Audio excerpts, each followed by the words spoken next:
Welcome to Stand Up for Doctors. I'm your host, Kim Downey. Thank you very much for joining us. If you're a doctor, your voice matters, and here you'll hear from colleagues who are finding ways to move forward in today's healthcare climate. If you're a healthcare leader or a patient, your voice belongs here too, because these are the stories and conversations you need to hear. This podcast is about connection, advocacy, and creating a healthier future for both doctors and patients. If this matters to you, please like and subscribe. It helps these voices reach the people who need them most.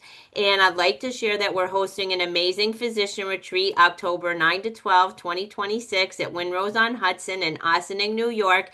It will be a soul-filling event for doctors. CMEs will be available. Please reach out for more information. If you're a doctor interested in attending, or if anyone would like to sponsor our retreat, we can create sponsorship to fit your budget. The registration link will be in the show notes. And today I would like to welcome Dr. Prasanna Sooriakumaran and Owen Nwanebu.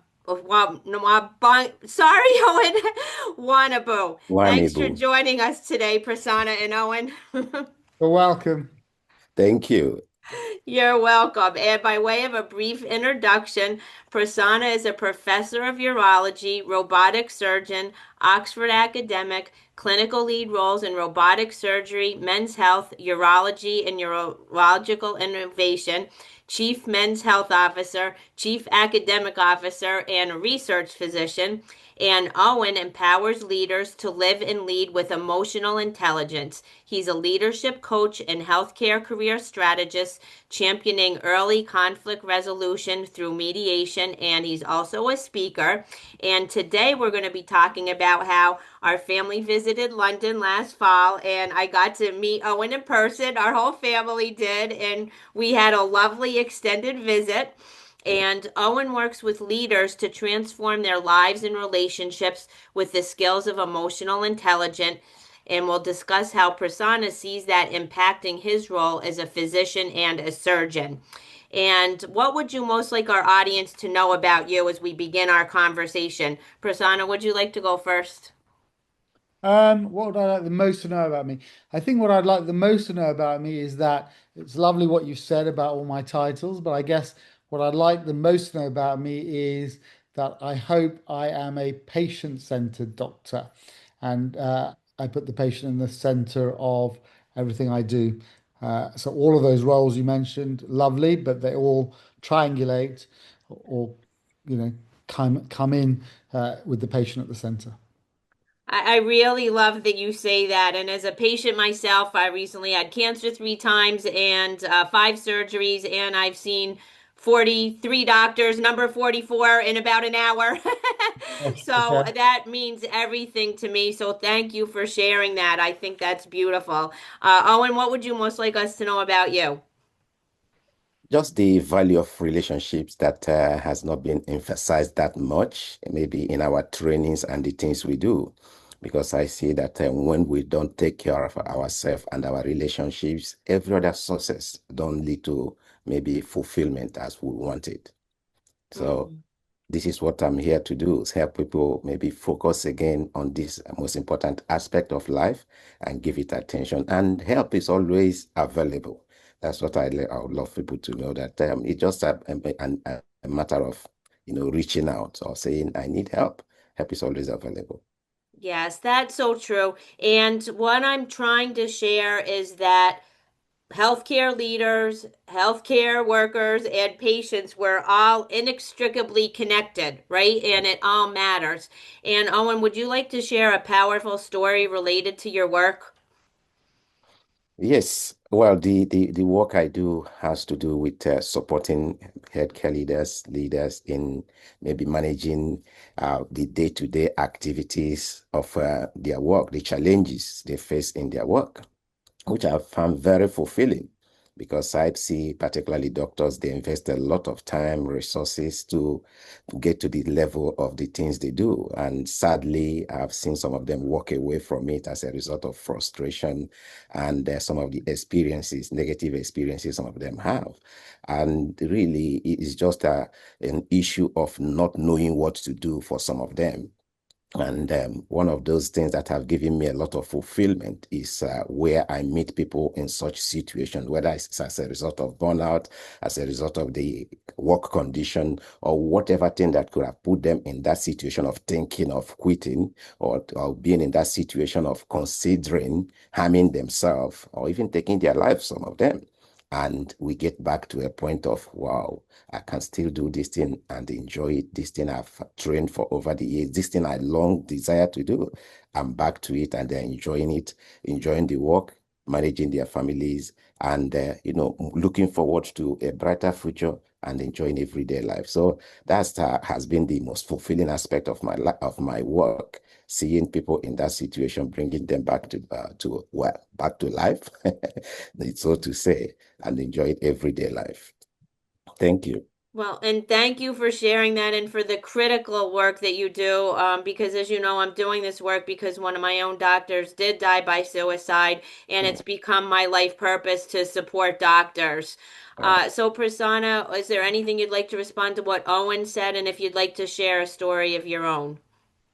I mean, I think, as you rightly said, Kim, it's really important because, as Owen has highlighted, it's becoming more and more the case with suicide, burnout, people leaving the profession. So we do need to look after our doctors' mental health as well. We're also human beings. So it's not like I'm a robotic surgeon, but that doesn't make me a robot. So, we also have our emotions, we also have our challenges, not only at work, but outside work. We have our personal lives, we have our other lives as well. And so it's really important that, we're able to be to and one thing I would say is to Owen as well is that we're often not very good at looking after ourselves. So even if we're very good at looking after patients, we don't necessarily give ourselves the same level of care.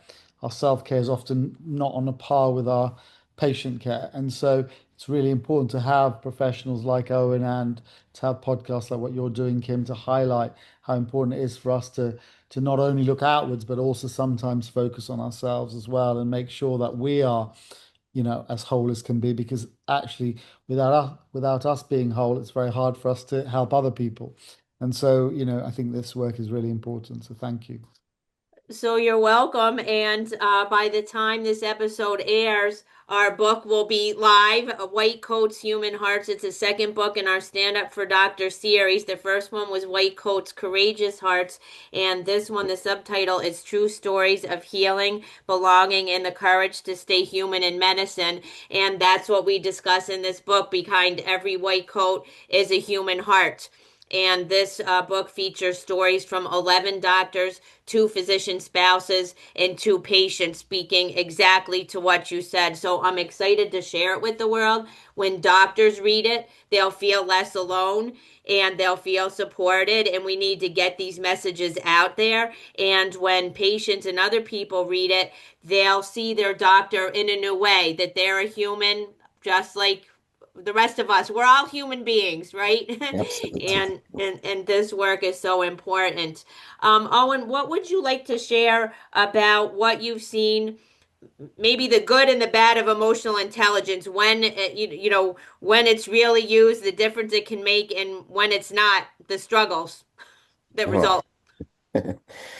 Thank you very much. That's very interesting. And yes, I've seen emotional intelligence play a great role in the life of doctors and healthcare professionals. As we know, emotional intelligence, I mean, it's knowledge that is in the public domain. We talk about the four frameworks of emotional intelligence. The first one being self-awareness. Very, very big area. So much things to talk about. And then the second quadrant of emotional intelligence framework being self-management. And then we have the third quadrant of emotional intelligence being, what we call empathy or others awareness.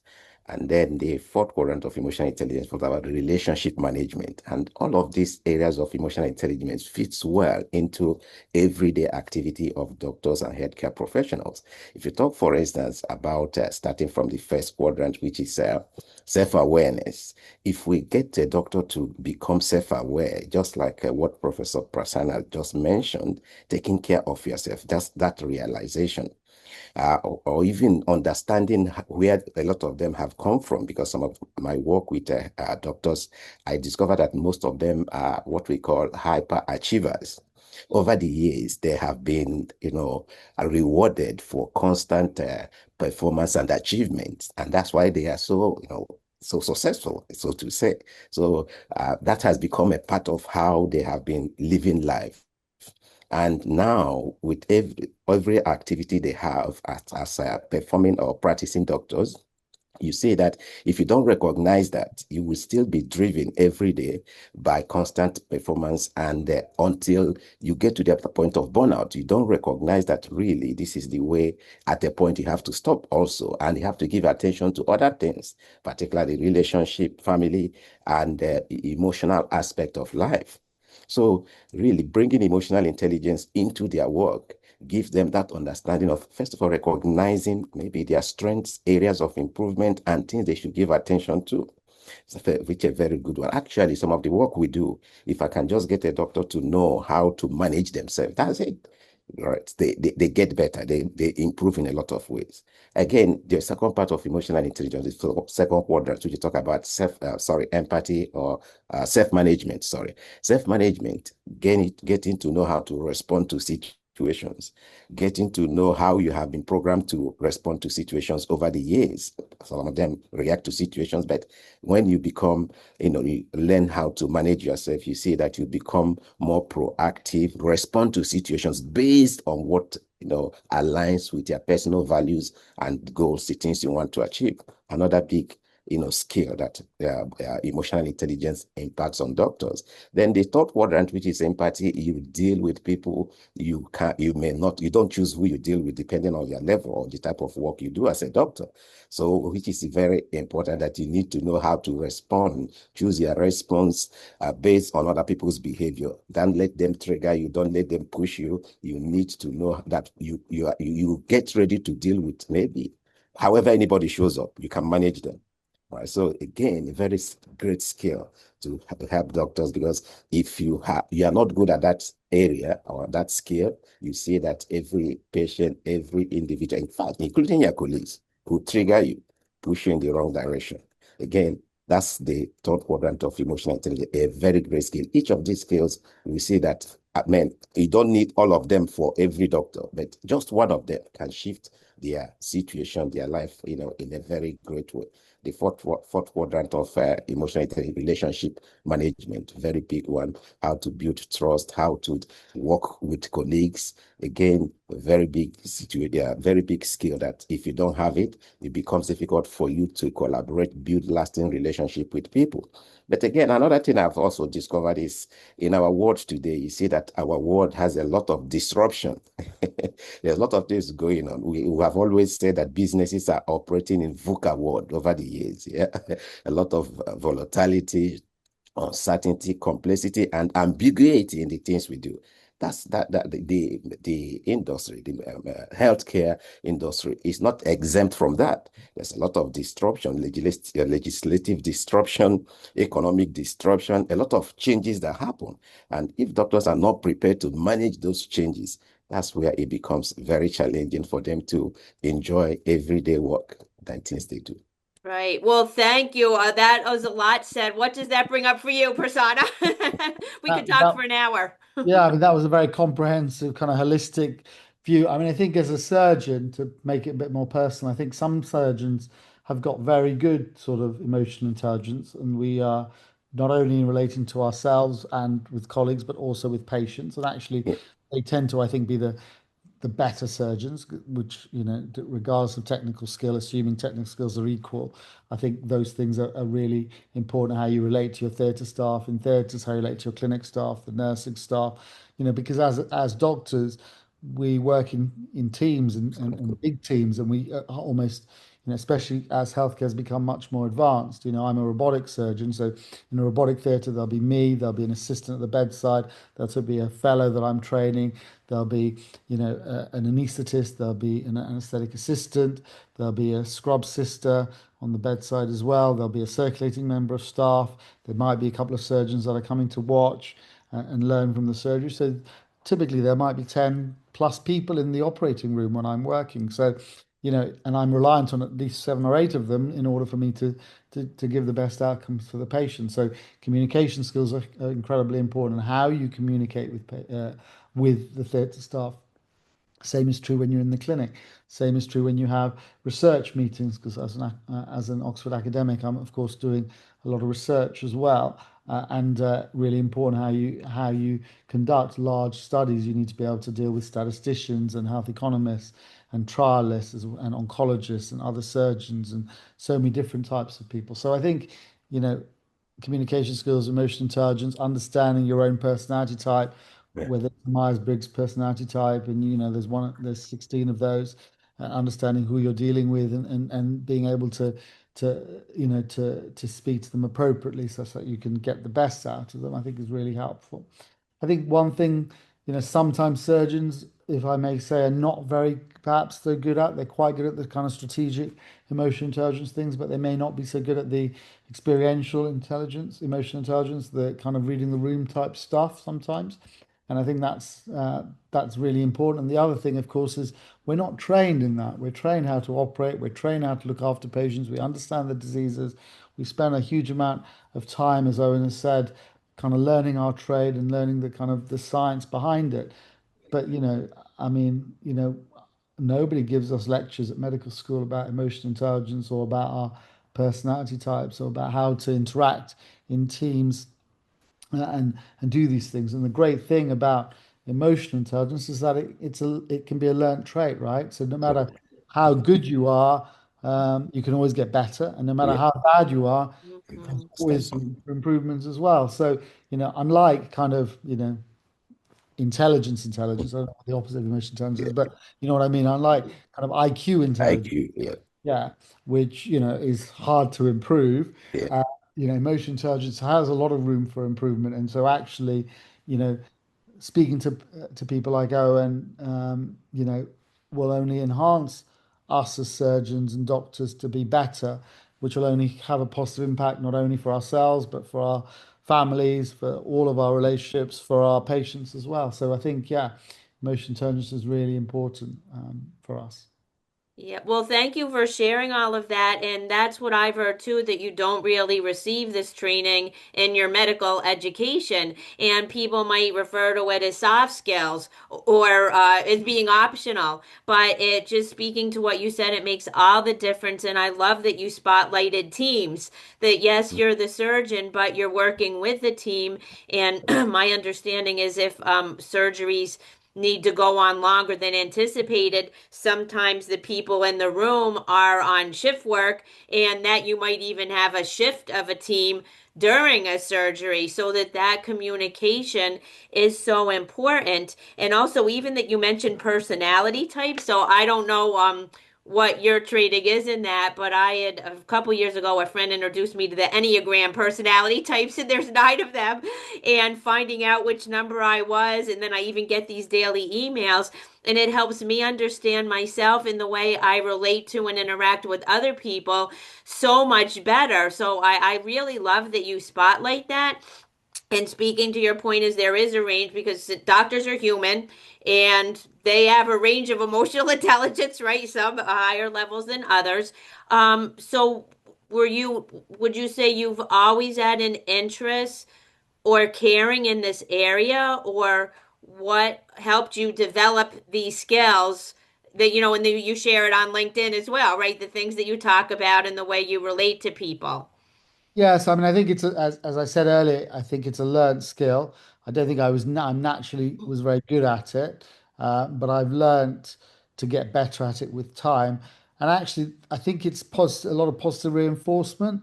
So the better you get at it, the better your relationships are with your patients, your family, your friends, your colleagues at work, and then that just makes you better. It's like a virtuous cycle, as it were. So I think it's really helpful to get, because you're getting constant feedback, right? If you're able to relate to patients in that sense, rather than just say, well, you need to have your prostate removed because you've got cancer and it needs to be done now, and this is what I'm going to do, and it becomes very kind of robotic. patients may not come to you. Patients will go to somebody else who can develop that rapport and can relate to you as a human being. If you start talking to them about the impact it might have on their children or the impact it might have on their relationship with their wife or how it fits with their work schedule, if you try and you know put it within the context of their life, which is of course very individual for every different person, then they get that they get the right feeling that you actually care about them rather than just about doing a piece of technical work. And so I think, you learn these things as you go on, and the better you get at it, the more you have the opportunity to learn it because the more patients will come to you, the better your relationships are. You talked about shift work in theatre.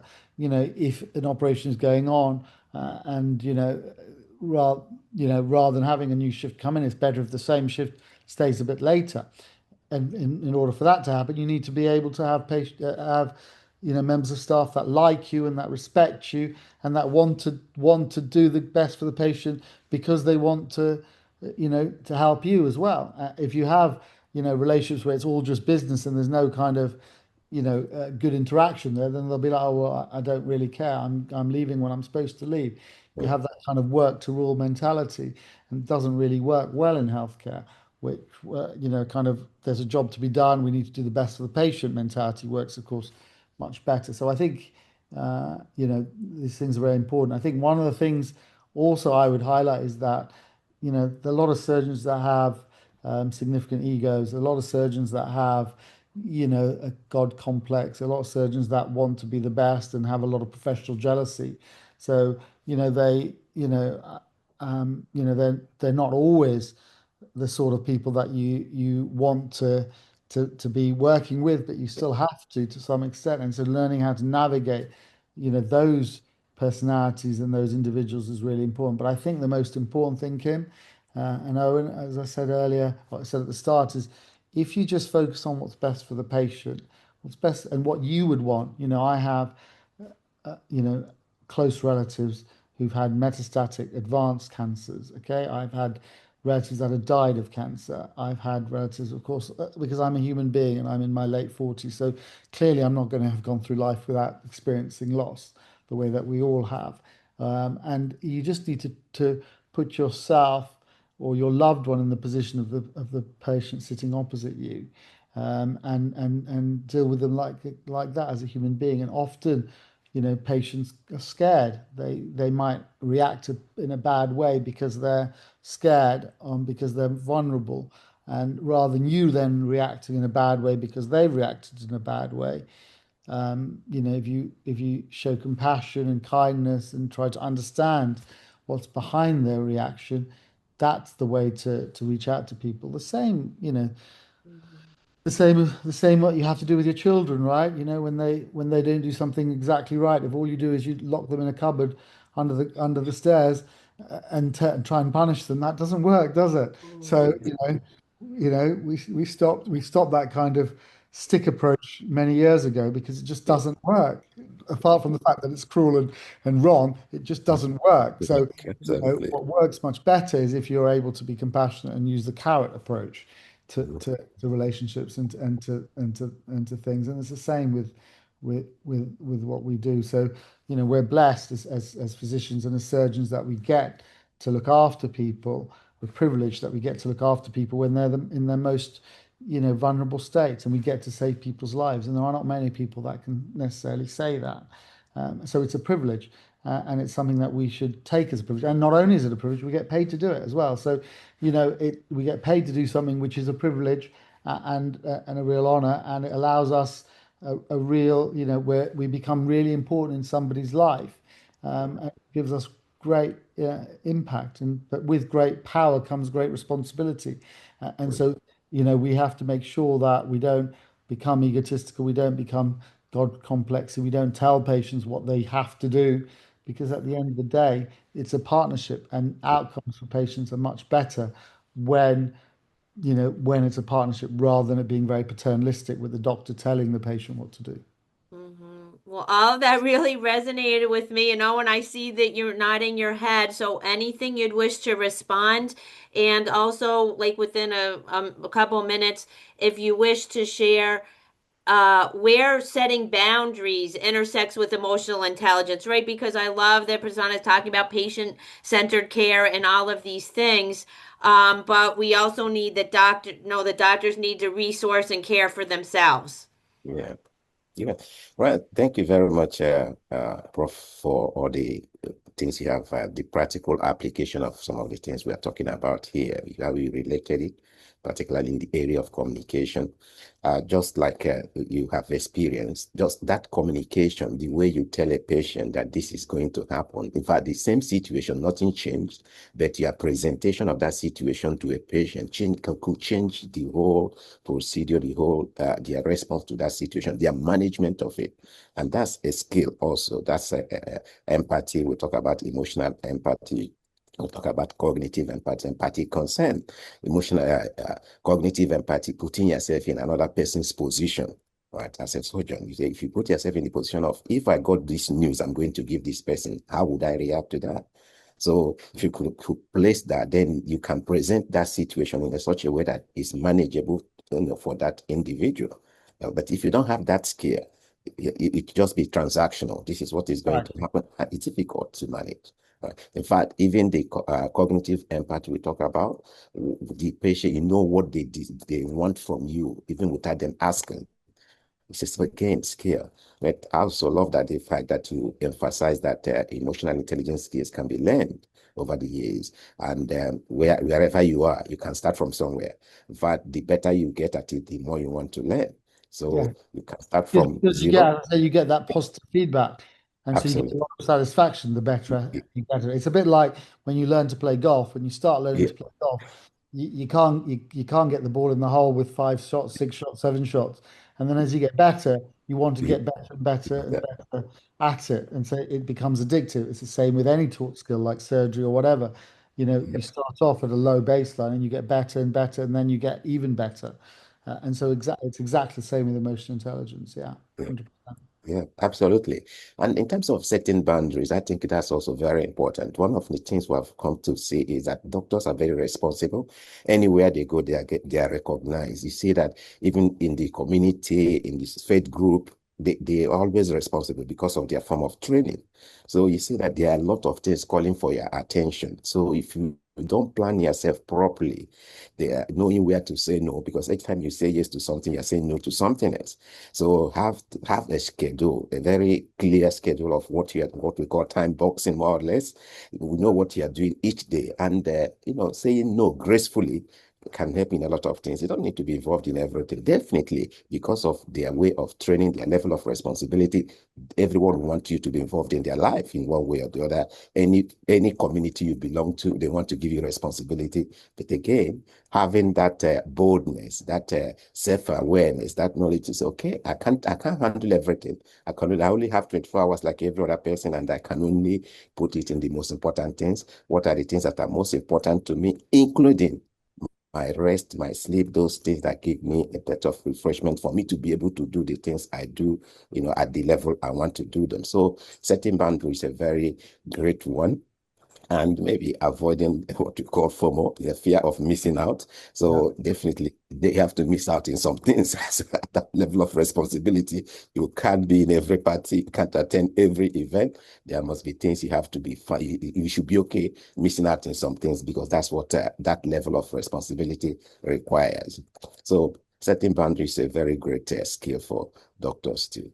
Yes, thank you. And I love that you spotlighted that sometimes you might need to say no to Yeah, even good opportunities, yeah, right? Yeah. To preserve yourself or set boundaries and the things that you need for yourself. That sometimes that even means saying no to good opportunities. So thank you for spotlighting that.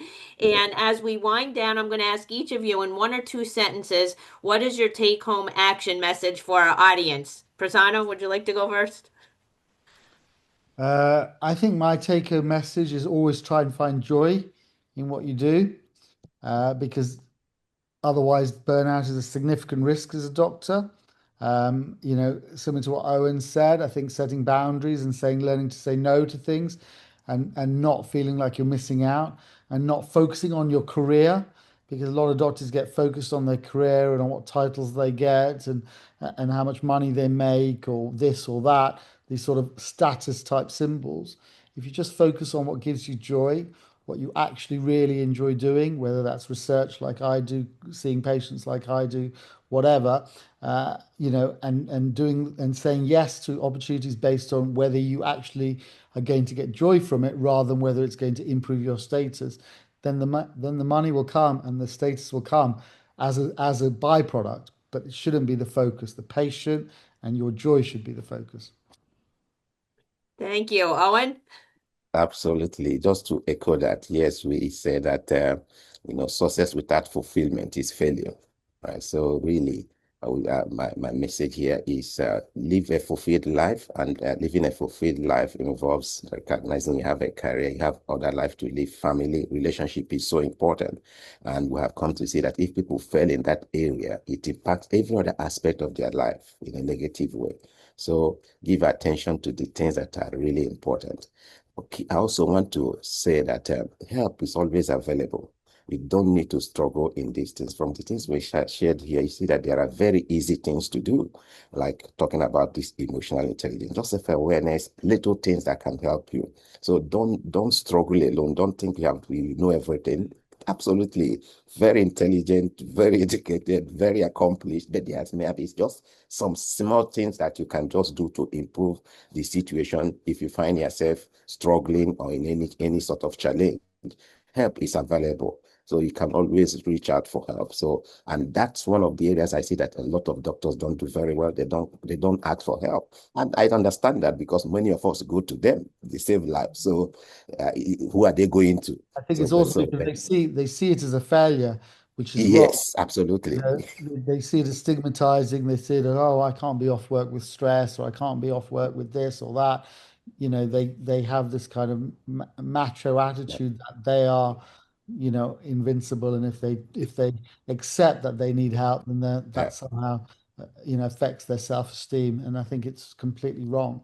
And you're 100% right, Owen, because we are all human beings and we have challenges and we need to figure out how we're going to, function to the top of our ability in the different domains of our life, which is not just our patients, because we also have our spouses and our children and our friends and our family and our loved ones that might be sick or whatever else ourselves. So 100%, we all, just like anybody, just like we would say to a patient, if things get overwhelming, you need to go and seek help. The same is true for us. And we are more likely for things to potentially get overwhelming because we have so much, so many things to do, including looking after, patients, and some of whom might be dying or not do so well. And we have to be able to cope with those things as well. So I think it's a really important message, Owen, to say, there's no shame.